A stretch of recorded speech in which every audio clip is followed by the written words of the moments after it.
What's up everyone, my name is Nathan. Thanks for checking out my channel. I wanted to do a little video, a really quick video about a really cool lens. A little while ago, Canon came out with the 24-105 f2.8. That's a really great focal range for a lot of people, although it's not the first lens to have that kind of focal range. Back in the 90s, Tamron came out with a 28-105 f2.8 with that constant aperture of 2.8. So this is the 28-105. It's a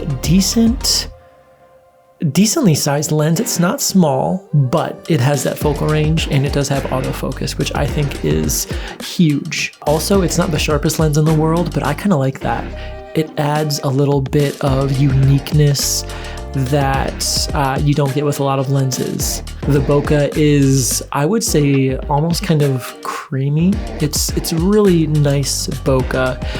It may not be what you're looking for if you're looking for like sharp, clinical, clean lens. This is definitely not that, but at f2.8 it's a little bit soft. Again, not too soft to where it looks like out of focus or blurry.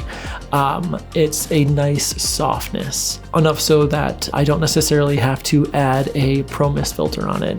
Sometimes I still like to add a Pro Mist filter to this lens just to go to the extra mile for that softness and that really dreamy look.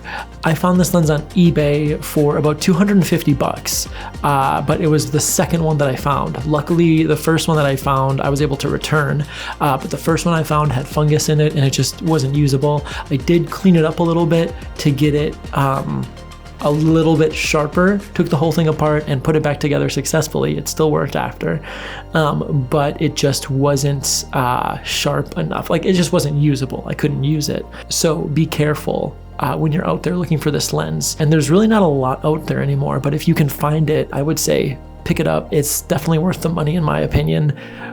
Oh, and by the way, the lens that I'm recording this on is the Canon 50mm f1.8. I'm gonna switch out lenses with the Tamron at 50mm, at 28mm, and at, let's go to 105mm so you guys can see how that looks. All right, here it is at 28mm.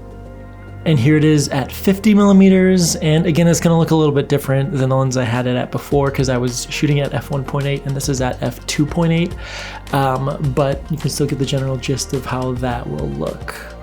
And as you can see around a lot of the edges, it's not super sharp, but again, I think that's kind of a nice look. This is what it looks like at 105 at f2.8. I really love this lens, and it's a lens that I always bring with me to every shoot. So thanks for watching, and I'll catch you in the next one.